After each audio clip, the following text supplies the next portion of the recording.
Daily Dictation. This week we're talking all about urban life. So we are talking about a list of vocabulary and a variety of different sentences that are related to living in a city, working in a city, or traveling through a city. So this video is aimed for low intermediate English learners, and it's aimed to help you practice your English skills. It's an interactive video. So what I'm going to do is I'm going to read 5 sentences. I will read them 3 times each, and what you will do is try your best to write down each sentence as perfectly as you can. So this video will help you exercise your listening skills and your grammar skills and your writing skills. So for this video, we are looking at words related to city, cities and city living. And for this is really good if you are learning English for daily life, for IELTS, for TOEFL, or any other proficiency examination, because topics like this do come up. So let's go ahead and get started. In order to build these skills, it's best to practice every day. So I do have videos from Monday to Friday. There are new sentences each weekday for you to practice your listening skills, new topics each week. There are 2 English levels offered. So if you find that this video is too easy for you, check the high intermediate level, which is a little bit more tricky.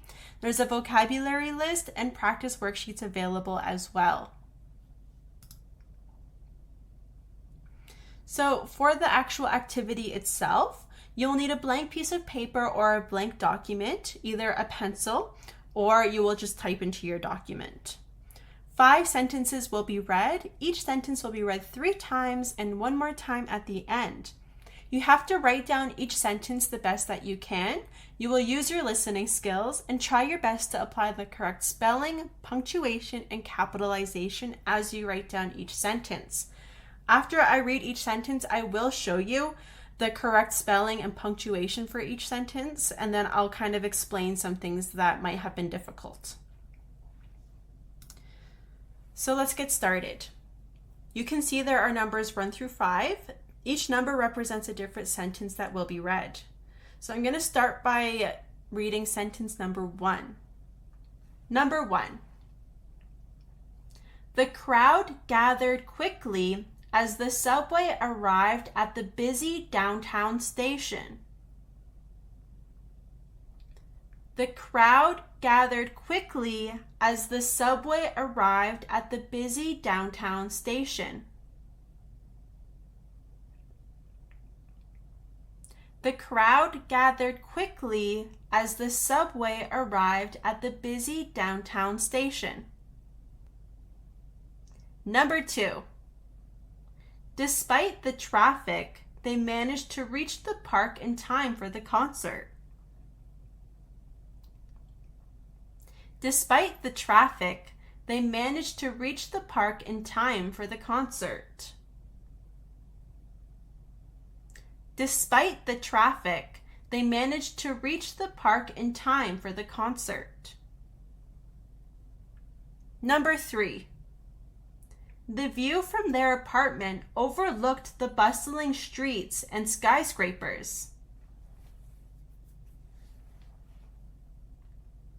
The view from their apartment overlooked the bustling streets and skyscrapers.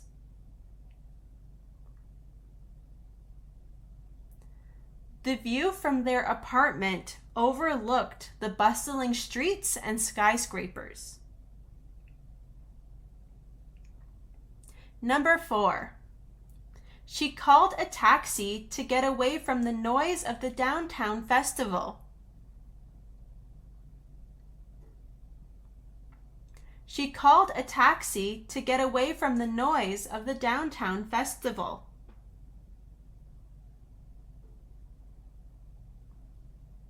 She called a taxi to get away from the noise of the downtown festival.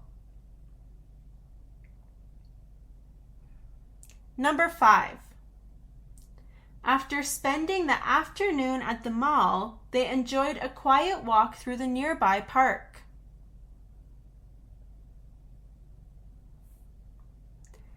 After spending the afternoon at the mall, They enjoyed a quiet walk through the nearby park.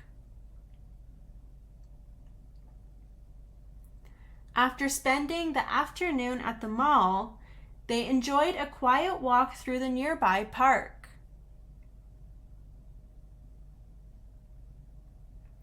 I'll read each sentence one more time, starting with sentence number 1. The crowd gathered quickly as the subway arrived at the busy downtown station. Number 2. Despite the traffic, they managed to reach the park in time for the concert. Number 3. The view from their apartment overlooked the bustling streets and skyscrapers. Number 4. She called a taxi to get away from the noise of the downtown festival. Number 5. After spending the afternoon at the mall, they enjoyed a quiet walk through the nearby park.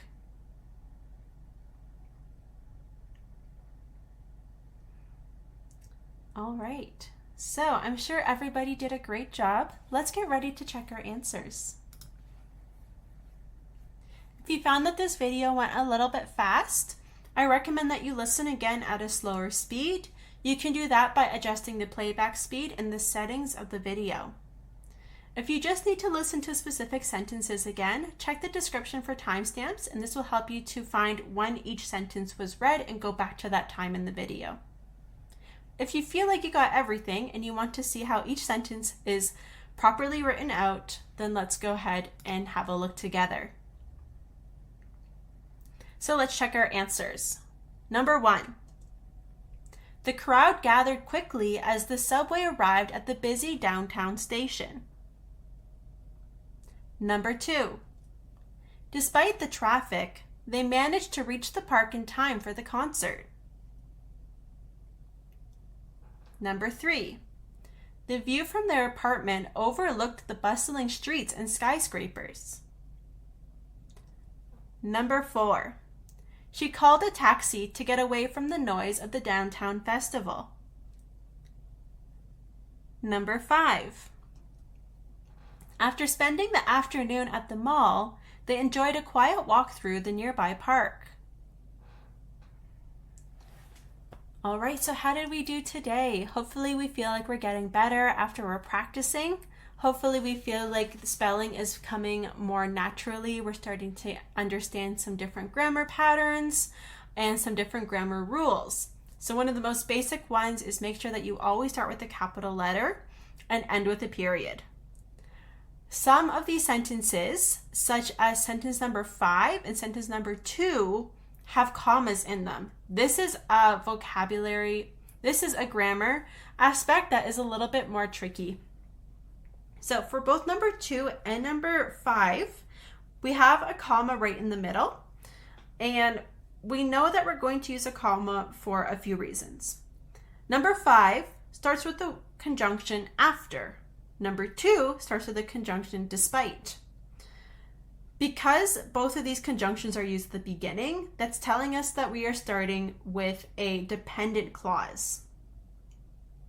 So we're starting with a dependent clause. And so after we have a dependent clause, when it comes to the end, we put in a comma. And then another signal that we have to show us that we have an independent clause that follows that is that we start with a subject and then we have a verb. So if we look at number 2, our subject, they, and our verb, managed. If you look at number 5, our subject, they, and our verb, enjoyed. So this is coming right in the middle of a sentence.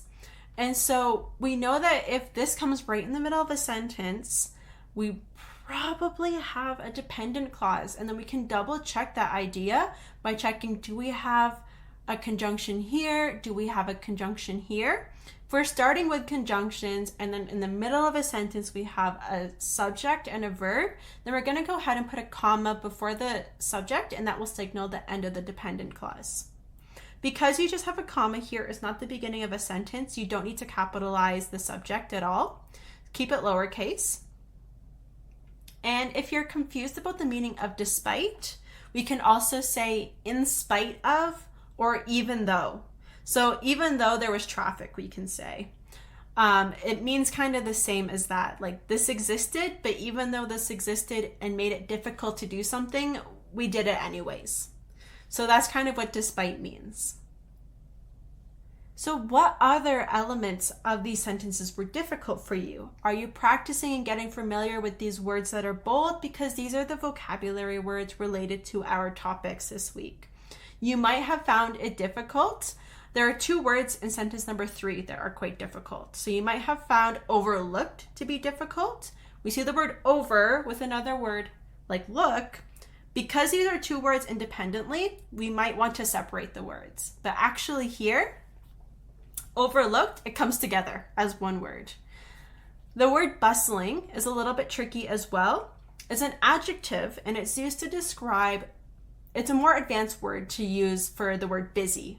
So busy, moving, things like this. If you look down in a city, you can see cars moving, people walking, lights flashing. So this is another word for that. Bustling is a little bit more advanced and a little bit more specific and is often used with talking about city areas, downtown areas, busy areas. Bustling. So I recommend that we focus a lot on these words that are bold because they are related to our topic and any other words that you had difficulty with. So the words that are related to our topic this week: traffic, crowd, skyscraper, subway, noise, apartment, park, taxi, mall, downtown. These are all of the words that are related to living in a downtown area, working or traveling in a downtown area, in a city area, in an urban area. And these are good to know, especially if you're studying for IELTS, for daily English purposes, for TOEFL, or any other proficiency exam, because this is a topic that actually pretty frequently comes up. So it's really good to know for all of those reasons. Other than that, thank you so much for watching. Check the description for access to a definition list with example sentences, fill in the blanks, a quiz, and a reading comprehension exercise, and an essay question all about this topic so you can practice it more yourself. So check that. Otherwise, keep on practicing the best that you can. Get familiar with these words, and I'll see you next time. Bye-bye.